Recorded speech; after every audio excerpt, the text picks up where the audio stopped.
저희 교회 성도님 따님 되시는 분이 경주에 살고 있습니다.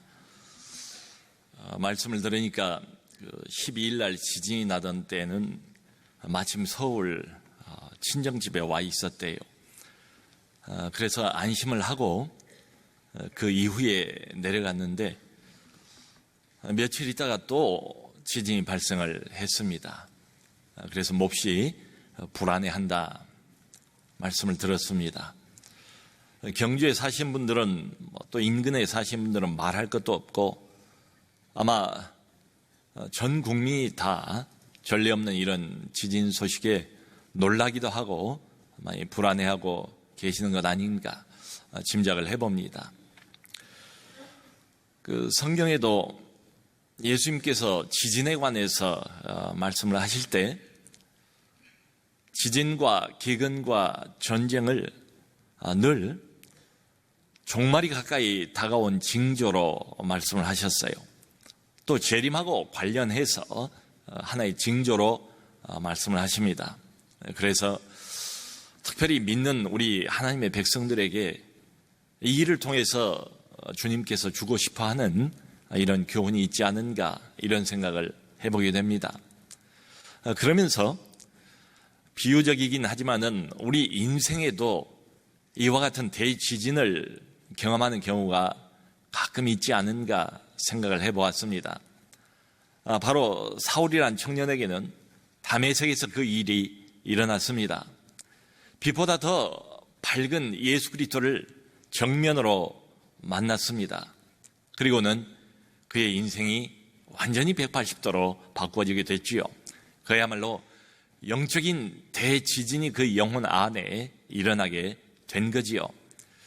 사흘이 지났습니다. 그리고 오늘 본문 초대에 보니까 사흘 후에 즉시로 사울이란 이 사람이 유대인의 회당으로 가서 설교를 시작을 했습니다. 그러니까 다메섹 도상에서 그리스도를 만나고 난 뒤에는 그 빛에 그냥 눈이 멀어버리지 않습니까? 다른 사람 손에 끌려서 다메섹으로 들어갑니다.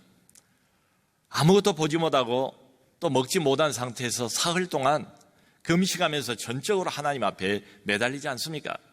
그리고 사흘 뒤에 아나니아라는 제자가 와서 사울에게 안수를 하지 않습니까?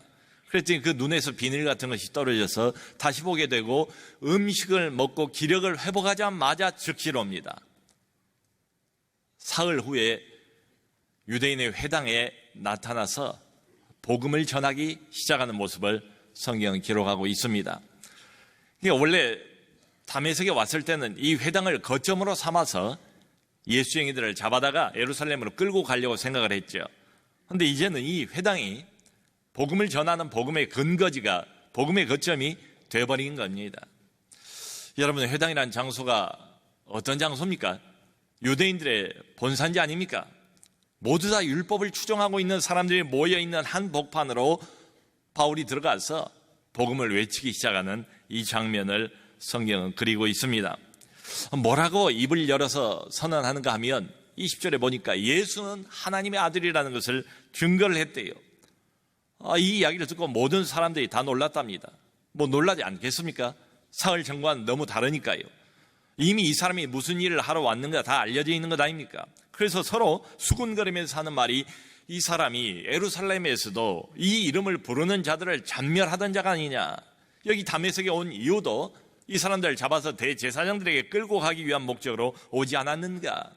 그런데 그 사람들의 반응에 전혀 아랑곳하지 않고 여기 보니까 이렇게 되어 있어요. 사울이 힘을 더 얻어 예수는 그리스도라고 증언했다. 그러니까 사울이 회당으로 가서 복음을 깨달은 후에 입을 열어서 맨 처음 외치기 시작한 설교의 내용은 딱 두 가지입니다. 예수가 하나님의 아들이다. 또 하나는 예수가 그리스도다. 여기 증언했다고 개역성경에는 번역이 되어 있는데요. 다른 한글 성경에는 좀 더 뉘앙스에 맞게 번역이 되어 있습니다. 증언보다는 증명했다. 이게 더 원문에 가까워요. 그러니까 증명이라는 것은 뭔가 하면은 논리적으로 이 사람들을 설득을 했다는 이야기 아닙니까? 율법을 알고 있는 사람들, 구약을 신봉하고 있는 사람들, 그 사람들과 함께 변론을 하면서 논리적으로 예수가 하나님의 아들이요 예수가 그리스도라는 것을 증명을 해냈다, 이런 뜻 아니겠습니까? 여러분, 이 사울이라는 청년은 어떤 사람입니까? 잘 알려져 있는 것처럼 그 위대한 율법학자인 가말리엘 문화에서 공부를 한 사람 아닙니까? 바리새인 중에 바리새인 아닙니까? 율법에 정통하고 구약에 정통한 사람 아닙니까? 이 사람이 사흘 동안 아무것도 보지 못한 가운데서 기도하면서 아마 많은 생각을 했던 것으로 보입니다. 그리고 그 생각을 정리를 했어요. 오늘 이 사울의 외침을 보면 그가 어떤 생각을 어떻게 정리했는가가 분명하게 드러나 보이지 않습니까? 자기가 믿고 따라왔던 이 구약의 모든 내용들, 이것을 비로소 그리스도의 관점으로 보기 시작했다. 소위 말하는 그리스도 중심적인 해석을 하게 되었다. 자, 이렇게 되자 지금까지 알고 있었던 성경과는 전혀 다른 성경 이해의 세계가 열리게 된 거지요. 바울이 깨달은 것은 이것입니다. 깨닫고 나서 구약을 보니까 아하, 하나님께서 인류의 구원을 위해서 진행해 오신 구약의 전체 과정이 이해가 됐어요. 구약은 어떤 책인가? 한마디로 요약을 하면 그리스도의 오심을 준비하는 과정에 관한 책이다. 그리고 예수님이 부활하신 날 엠마오로 내려가던 두 제자에게 나타나셔서 해주신 말씀이 있지 않습니까? 성경을 풀어주시지 않습니까? 그들의 마음을 여시고 성경을 깨닫게 하시지 않습니까? 그때 이런 말씀을 하시잖아요. 모세의 글과 선지자의 글과 시편에 나타난 모든 내용들이 결국은 바로 이 예수 그리스도, 이분을 가리키는 것임을 사울이 아주 확연하게 깨닫게 된 거예요. 우리가 날마다 이렇게 보고 있는, 또 경험하고 있는 이 끔찍한 사건, 사고들, 정말 있어서는 안 된 일들이 계속해서 벌어지지 않습니까? 어찌 이런 일들이 있을 수 있는가? 점점 시대와 사람들이 더 악해져 가는 것처럼 보이는 이런 일들을 우리가 매일같이 만나고 있지 않습니까? 이게 한두 가지가 아니지 않습니까? 예전 같으면 깜짝 놀랄 만한 사건도 이제는 너무 익숙해지다 보니까 그러려니 하고 넘어가는 이런 시대가 돼버리지 않았습니까? 도대체 왜 이럴까요? 그렇게 많은 사람들이 이런 문제를 해결해보고자 고민도 많이 하고 이런저런 시도도 많이 해봤지만 세상은 이런 점에서 전혀 나아진 것처럼 보이질 않습니다. 점점 더 악해져가는 것처럼 보이지 않습니까? 여러분, 우리가 날마다 이렇게 접하게 되는 사건과 사고들은 하나의 현상들입니다. 현상들일 뿐이지 원인이 아니에요. 그 현상 몇 가지를 제거하고 고친다고 해서 뿌리가 사라지는 건 아니지 않습니까? 원인은 전혀 다른 데 있어요. 왜 모든 사람을 불행하게 만들고 너도 나도 원치 않는 이런 끔찍한 일들이 우리 눈앞에 버젓이 벌어지고 있는 것인가? 성경이 진단하는 원인은 다른 데 있습니다. 인생들이 하나님을 떠났기 때문이랍니다. 하나님에게 등 돌렸기 때문이랍니다. 빛보다 어두움을 더 사랑했기 때문이랍니다. 하나님과 인간 사이의 관계가 완전히 단절되어 있기 때문이라고 성경은 말하고 있습니다. 예수 그리스도가 오신 이유는 바로 이것 때문입니다. 우리의 삶을 조금 더 개선해 주기 위해서 오신 게 아니래요. 우리의 복지를 위해서 오신 분이 아닙니다. 우리 인간의 영혼의 문제, 아무도 해결할 수 없는 하나님과 우리 사이의 단절의 이 문제를 근본적으로 해결하기 위해서 오신 분이 바로 이분 예수십니다. 하나님의 아들입니다. 이분이 그리스도입니다. 그래서 이분이 하나님과 우리 관계를 다시 화해를 시켜놓으셨어요. 구원자만이 할 수 있는 일 아니겠습니까? 바로 이 예수 그리스도를 제대로 만나면 모든 사람은 다 변하기 마련입니다. 그 문준경 전도사가 주님을 그렇게 만난 것에 대한 간증을 제가 이렇게 들어본 적이 있습니다. 남편에게 소방 맞고 첫날 밤부터 이제 어떻게 해서 목포로 가기도 했습니다. 그 유명한 성결교회 부흥사인 이성복 목사님의 설교를 듣고 마음에 감동이 있었어요. 이성복 목사가 보니까 필히 죽을 여자처럼 보이더래요. 그런데 이렇게 말한 겁니다. 예수 앞에 나오면 살 수 있다. 예수 앞에 나오면 죽을 목숨도 살아난다. 절망하지 마라. 아직 희망이 있다고 이야기를 했습니다. 그 메시지가 마음에 와 닿았어요. 그리고 사람들 다 돌아갔는데 텅 빈 예배당에서 수시간을 혼자 울면서 예수가 누군디, 예수가 누군디 그러면서 회심을 하고 전도자가 됐습니다. 여러분, 예수를 정말로 만나면 우리 인생에 영적인 대지진이 일어나기 마련입니다. 사울이 바울로 바꾸어집니다.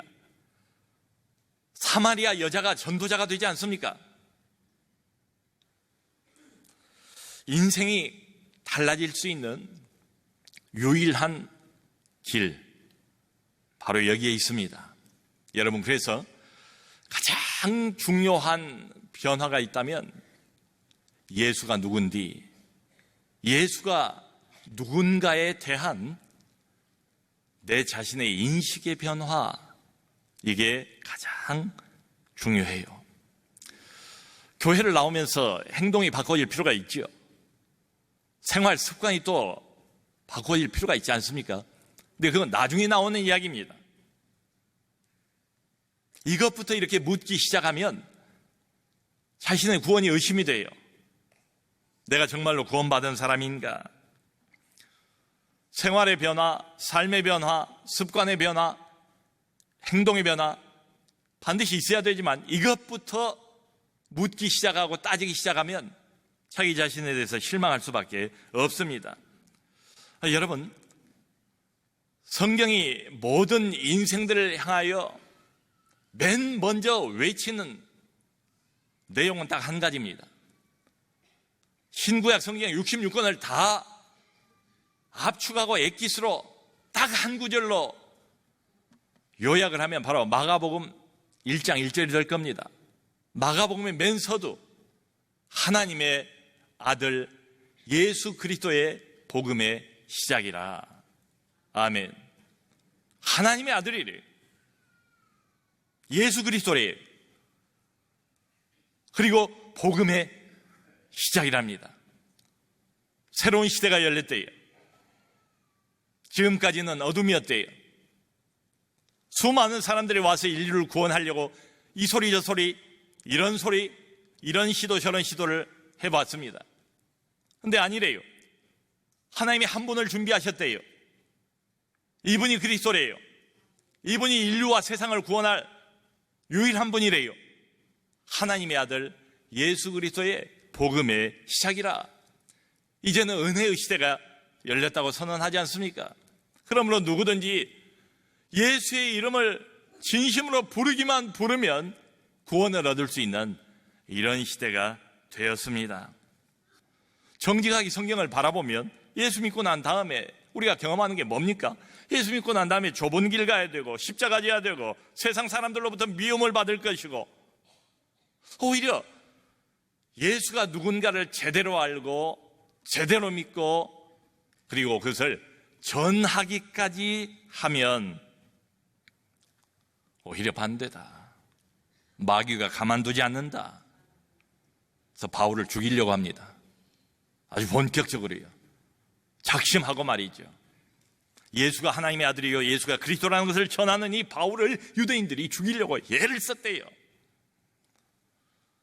그래서 이 다메섹에서 유대인들이 작당을 해서 바울을 없애려고 하는 것을 알고 바울의 제자들이 밤중에 몰래 바울을 광주리에 담아서 성벽 너머로 탈출을 시켰다는 거예요.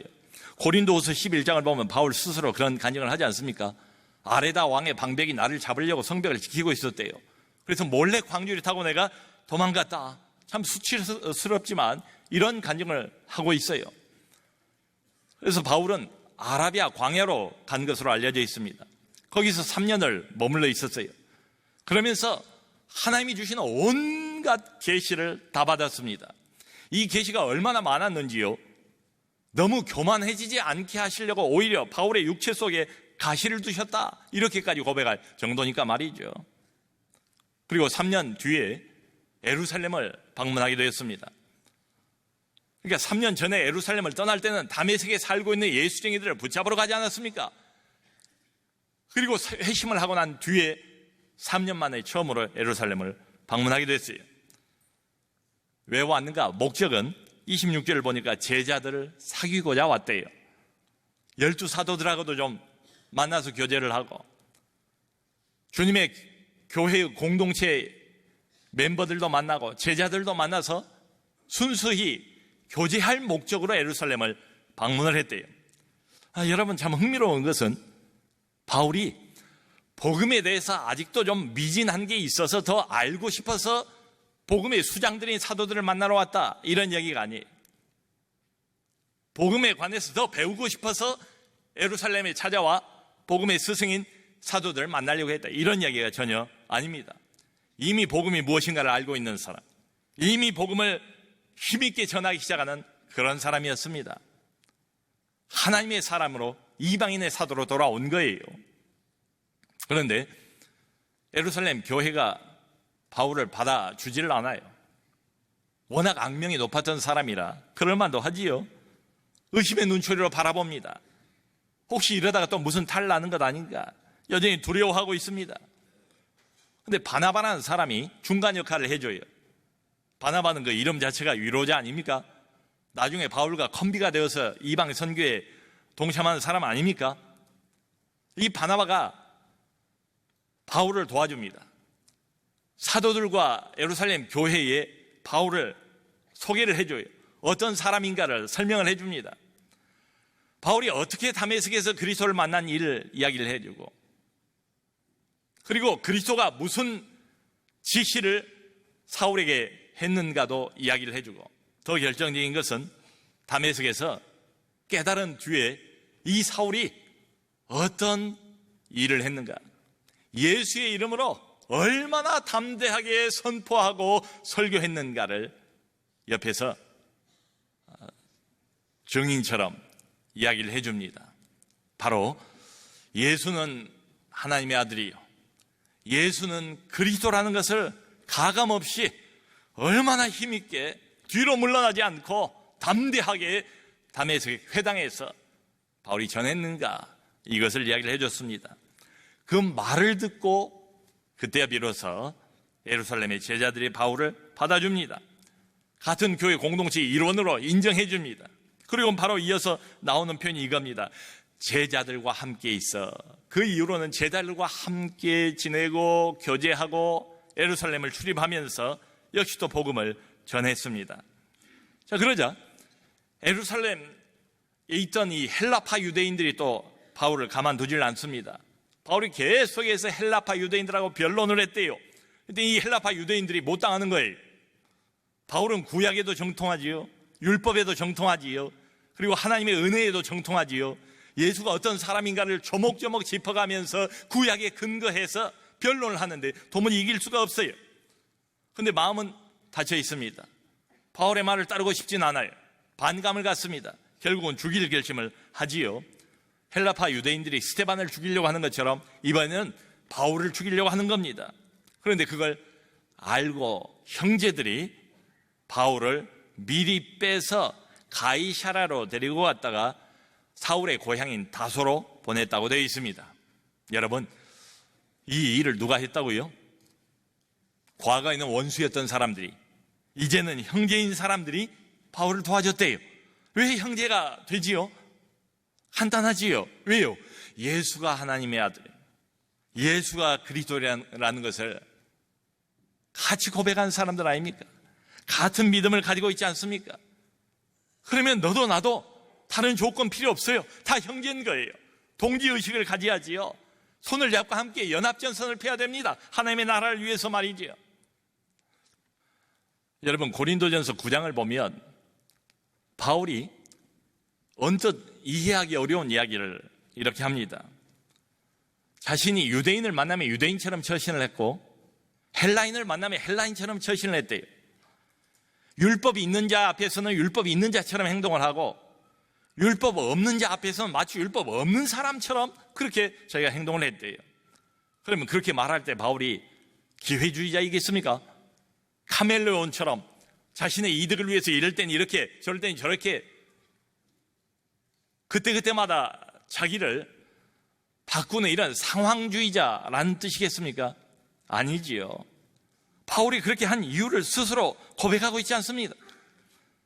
자신이 그렇게 한 이유는 오직 몇 사람이라도 더 구원코자 함이라. 영혼 몇을 더 건지기 위해서, 하나님 앞에서 그 영혼들을 세우기 위해서 말하자면 목회적인 몸부림으로 이런 일을 했다. 이번 총회에서도 그런 단어가 종종 들려 나왔어요. 목회적인 몸부림, 목회를 좀 더 잘해보기 위해서, 영혼들을 좀 더 제대로 건사하기 위해서 몸부림을 치다 보니까 어느 한편을 강조하게 된 것 아니겠는가. 아주 그 설득력 있는 호소는 이것이었습니다. 그럼에도 불구하고 이런저런 좋지 못한 영향을 받은 사람들이 이미 교회 안에 들어와서 문제를 일으키고 있습니다. 저도 목회자입니다. 무슨 말인지 이해가 갑니다. 공감이 되고 참 같은 안타까운 마음을 갖지요. 자, 여러분, 그런데 다른 면으로 생각을 해봅시다. 바울이 세운 신약의 교회들이 여러 개가 되잖아요. 1차 전도 여행 때 바울이 세웠던 교회들, 갈라디아 교회, 이미 다른 복음을 전하는 교사들이 교회 안에 들어왔대요. 근데 성도들이 그 교사들 다 받아줬대요. 바울이 그러지 않습니까? 너희가 다른 거짓 복음을 전하는 사람들을 잘도 용납하는구나, 이렇게 말할 정도였어요. 에베소 교회, 아까 말씀드린 것처럼 첫사랑을 이미 상실한 것처럼 보입니다. 2차 전도 여행을 하다가 세운 고린도 교회는 어떻습니까? 그야말로 하고 많은 문제가 있지 않았습니까? 교회 안에 음란의 문제, 은사 남용의 문제, 부활을 불신하는 문제, 성 만찬의 문제, 서로 다투는 이런 문제 등등 말이죠. 근데 바울이 그 고린도 교회를 향해서, 교인들을 향해서 너희들은 이단이다, 함께 못할 자들이다, 이렇게 단죄를 합니까? 밀어내버립니까? 아니죠. 여전히 성도라고 부르고 형제라고 기꺼이 부르지 않습니까? 그런데 너희가 육에 속한 사람들이다, 미숙한 사람들이 더 자라야 돼요. 어린아이와 같아요. 한참 멀었어요. 그럼에도 불구하고 같은 공동체 울타리 안에 정말로 형편없고 정말로 수준 없고 예수 안 믿는 불신자보다 더한 짓도 벌리는 사람들이지만 그들을 성도라고 받고 있지 않습니까? 여러분 보세요. 바울이 전도해서 건강한 복음을 듣고 세워진 교회들입니다. 모두가 다. 진짜 복음을, 가장 확실한 복음을 바울이 누굽니까? 이 사람에게서 직접 듣고 회심한 사람들이 모였어요. 근데 그래도 가다 보니까 교회가 이 모양이더라고요. 성도 여러분, 이 땅 위에 완벽한 교회는 없습니다. 우리 한국 교단은 양면성을 가지고 있습니다. 100여 년 넘는 역사 동안에 하나님이 전무후무한 부흥을 부어주셨고요. 또 그 이면에는 한국 교단이 계속해서 아픈 분열을 거듭해 왔습니다. 특별히 장로교가 그렇습니다. 장로교 역사 100여 년 만에 갈라진 교단만 200개가 넘어요. 복음이 다르겠습니까? 다 이단들이겠습니까? 다 형제가 아닌 복음의 원수들이겠습니까? 아니죠. 같은 복음을 가지고 있는데 이런저런 이유로 이렇게 갈라져 버린 거예요. 그러니까 우리가 이 질문을 먼저 던지면 대답이 안 나와요. 저 사람이 내 편인가? 저 사람의 신앙 칼라가 나오고 같은가? 내 편 아니죠. 같은 칼라 별로 없습니다. 그 질문 던져가지고는 갈라질 수밖에 없어요.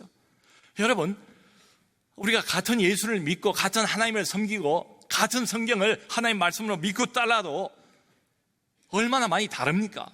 다르다고 해서 다 틀린 것은 아니지 않습니까? 물론 형제가 잘못된 길을 가면 우리가 그걸 내버려 두면 안 되죠.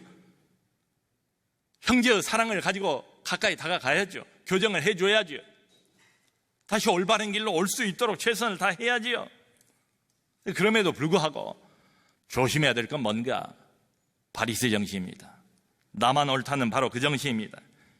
이게 바리새인들의 치명적인 약점이에요.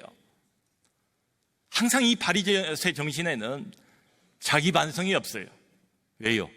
자기는 항상 옳으니까, 완벽하게 옳으니까 겸손해야 됩니다.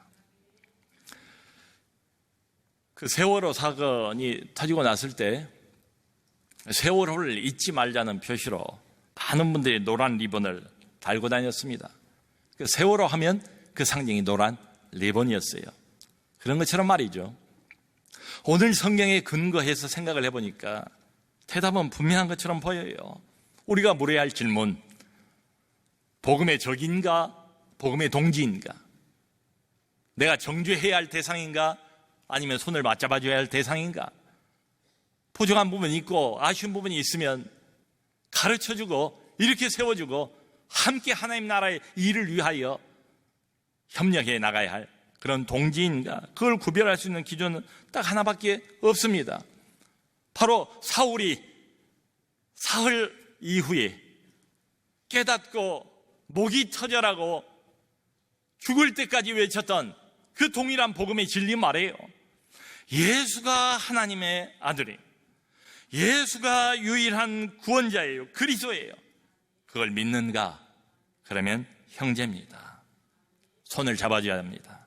그리고 함께 하나님 나라를 향해서 공동전선을 펼 수 있는 그런 아량과 그런 넓은 마음을 가진 우리 모두가 될 수 있기를 주님의 이름으로 축원합니다.